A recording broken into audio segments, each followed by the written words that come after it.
Hey guys, it's Mike here, and in this video, I'm going to be reviewing the third movie in the Tobey Maguire, Sam Raimi Spider-Man trilogy, which is Spider-Man 3.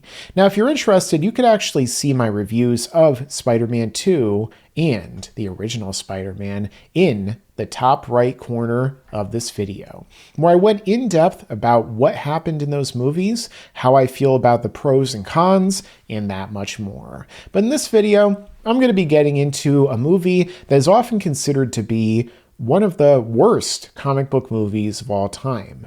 A huge letdown by many fans, and not just that, but additionally, something that has been memed to death since it came out.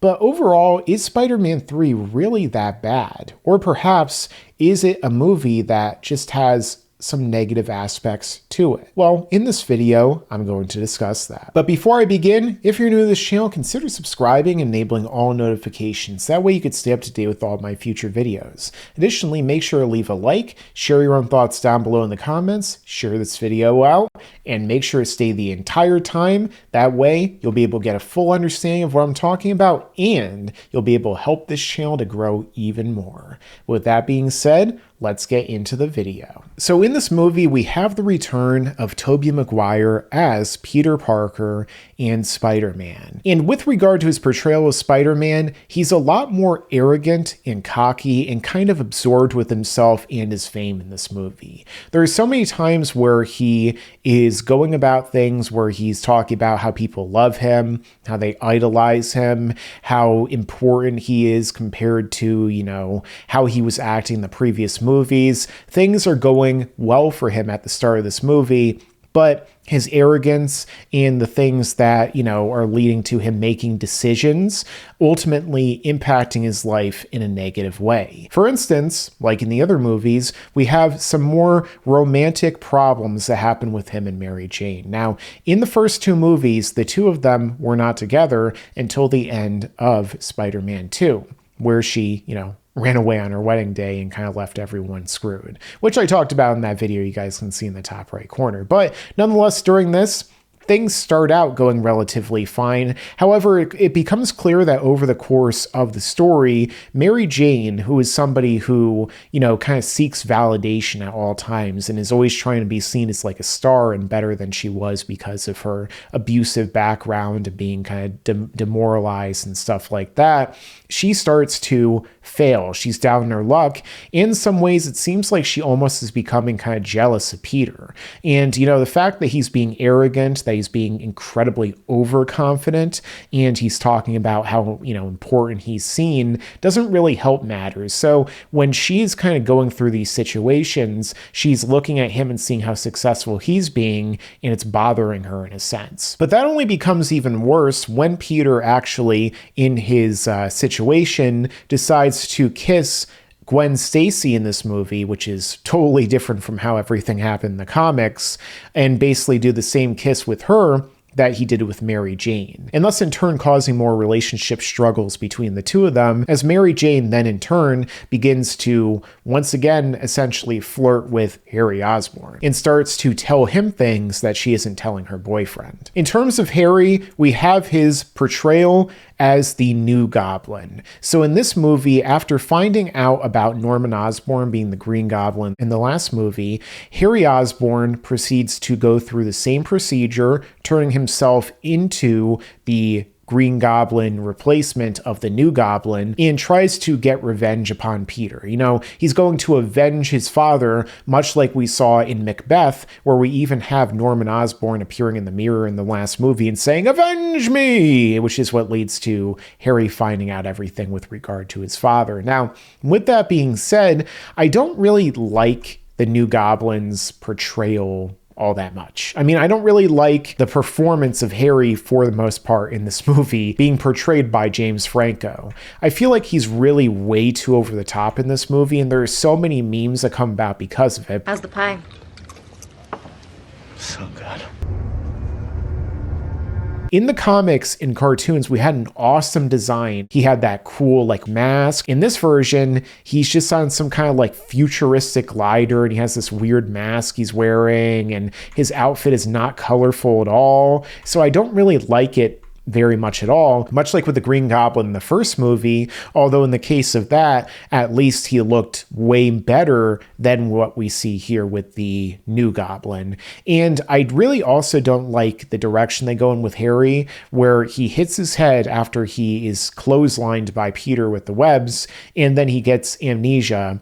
And then for half the movie, he completely forgets he was a Green Goblin, most of the things that happened, until he suddenly becomes a Green Goblin again, and then uses this as an example to make Mary Jane break up with Peter, which she never, for whatever reason, explains to Peter what was going on, even though she was right next to him. And, you know, he probably would have been able to fight the Green Goblin and beat him because he literally just did that earlier in the movie. And then after this point, even though Harry is not really involved in anything for the most part, she still never tells Peter what happened. And it's weird. It's just kind of like never addressed in that sense, other than the following relationship struggles they continue to have. Because during this movie, we have the introduction of Venom. And Venom in this movie, honestly, I feel like is really poorly done for the most part, because of the fact that Sam Raimi didn't even want to have Venom in the movie. It was basically forced on him by Sony so that they would be able to have a really popular character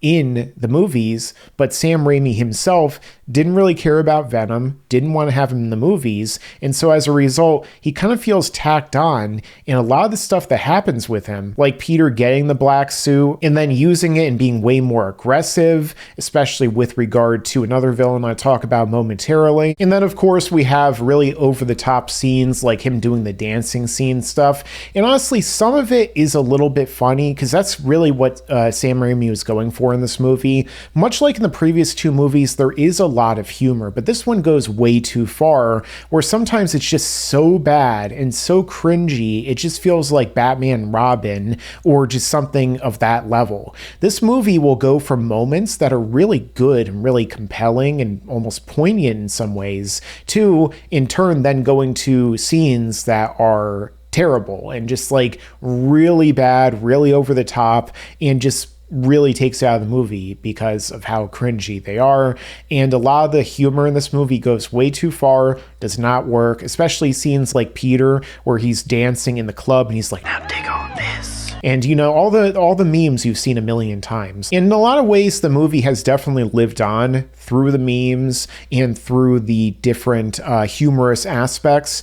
But in many ways, you know, just because you can make memes from a movie doesn't necessarily make it a good movie in terms of quality, but rather at least it has a really strong impact in terms of the overall population. In terms of the movie, like I said before, there are really some good scenes, and the idea behind Venom in this movie isn't that bad, because overall he is kind of symbolizing what Peter is going through in terms of the negativity building up in his life, in terms of the fact that he is, you know, kind of now fighting against himself and the dark aspects and impulses within him, and also the fact that when he is Venom, he is also kind of trying to utilize his power in a vengeful way against the new villain introduced in this movie, who I think is vastly better than either Hobgoblin in this movie or than Venom, which is Sandman, portrayed by Thomas Hayden Church, and I think he does a great job in this role.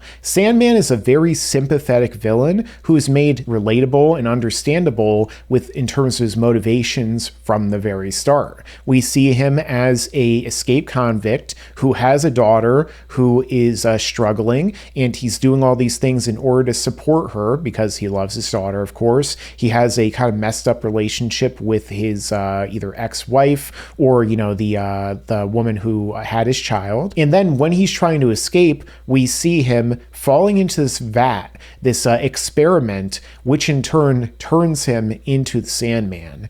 And the effects and everything they did for this movie for the Sandman are honestly great because the fact that the CGI designers at the time made that entire Sandman sequence with him materializing essentially from the sand in that vat, that pit, and they made it in a way to where everything was as realistic as possible, and it took them a lot of time and effort, and it was basically a nightmare for them to create it. But then the finished result was great, where they had so many different variations of how the sand would interact in the particles, whether it be when it was wet or when it was dry, when he was materializing himself, when he was flying through the air, the different airflows. They did an awesome job. And even though, today maybe it doesn't hold up as much compared to some newer CGI especially, the fact of the matter is it looked great for the time, and Sandman is a really good villain. However, with that being said, with regard to him being the one who killed Uncle Ben, I'm not sure I really like that retcon, to be honest. It does kind of feel like a contrived way of getting him into the movie as a villain that's compelling and has that connective tissue.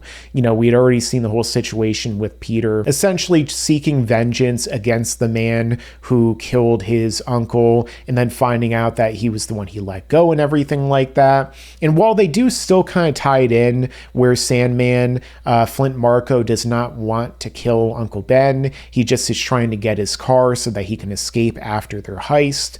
What ends up happening is that he accidentally shoots Uncle Ben.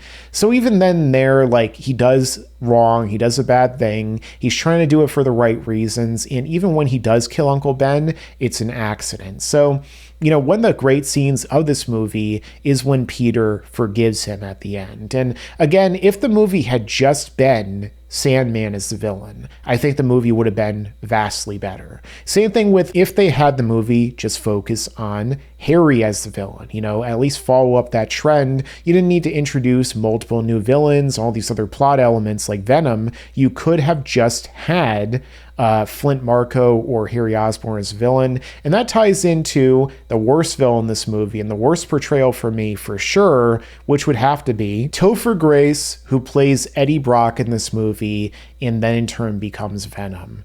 Now, I kind of understand what they might have been going for here. Topher Grace almost does kind of feel like an inverted version of Tobey Maguire, in the sense to where, he is like more of a bad kind of reporter like Peter, who goes and, tries to win at any cost. He tries to kiss up to J.J. Jameson, who again returns and does a great job here as J.K. Simmons portraying him in this role. But with regard to Eddie Brock and his portrayal here with Topher Grace, I really just don't care for it at all. He's so different from how he is in the comics, and he just does not fit Venom whatsoever. Again, I might understand what Sam Raimi was going for, unless maybe he just tried to sabotage this role on purpose because he doesn't like Venom. But the fact of the matter is that his portrayal just does not work in this role. Tom Hardy in the next movie, Venom version, does a way better job. He just doesn't work as well as Eddie Brock. And I think another reason why he was cast is because he was a popular actor at this time because of his success on That 70s Show. And so he wanted to go off and do different things. But at the same time, all he ended up doing was ruining That 70s Show in this movie. So it doesn't exactly end up working out for him. But I guess he tried, but it just didn't work out in the end. And really, most of the stuff with Venom didn't, and I feel like hurts the movie in a lot of ways. Now, in terms of the themes and the music for this movie, it definitely for me would have to be the weakest of the three. And that's because of the fact that Danny Elfman did not return for this movie because he had frustrations and a miserable experience working with Sam Raimi on the previous movie. And as a result, they had Christopher Young come in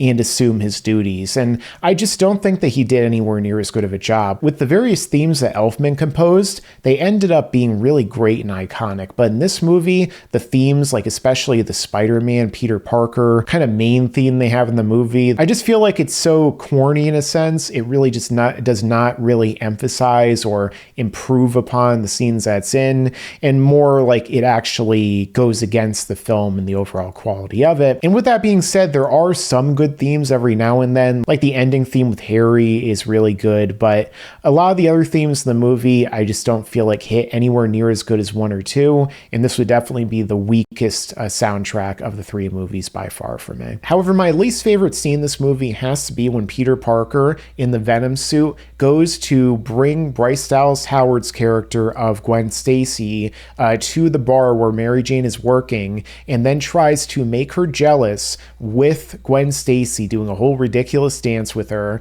and then in turn he actually ends up beating up a lot of people in the bar and even hitting Mary Jane. Now, we know Mary Jane can definitely take a hit because she got hit by Spider-Man. He was pretty pissed off, so she clearly has superhuman durability here. But the fact of the matter is, in terms of the relationship drama, that really just went way too far, and it's one of the scenes I really just hate the most out of this movie because of the fact that you really didn't need to have a scene of Peter hitting Mary Jane, regardless of the fact of what ended up happening with him wearing the suit. And it ends up continuing that cycle of like abuse that she has in her life. So I really don't like that inclusion in this movie. And, you know, it essentially ends up with the two of them back together, or at least it would seem like they're going to get back together. And when I talk about No Way Home at some point in the future, I will reference that more, but I just really don't like it. And I know that the suit was heavily involved, but it's easily my least favorite scene in this entire series. Now, in terms of score on IMDb, for example, has a 6.3. I can see maybe why it would have a 6.3 because the fact that, again, there are some really good emotional moments, like the scene at the end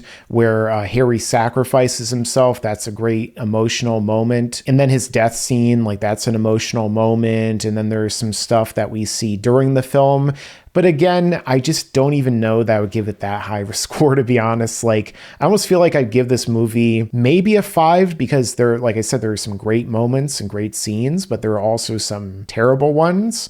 So overall, I don't think a 6 is too bad of a score. If you want to give it a 6, maybe I could do that. There are so many worse movies out there in the comic book genre, though. Like, I've seen so many people say that they think this is one of the worst superhero movies or that X-Men 3 is, but both of them are a lot better than a lot of the movies that come out today, to be honest. At least this movie didn't preach in-your-face politics or, you know, a lot of the stuff that sinks movies nowadays. So I definitely don't think this is one of the worst superhero movies. Like I said, there are much worse ones, but in terms of the 3, I would definitely say this is the weakest. And it's really a shame that this series ended with this one because Spider-Man 4 could have ended up being great. But all right, guys, this has been my review of Spider-Man 3. Let me know your own thoughts down below in the comments. Also, if you're new here, consider subscribing and enabling all notifications so that way you can stay up to date with all my future videos. Thank you all for watching. Make sure to stick around because there's a lot more to come in the future. Yeah, and you better subscribe.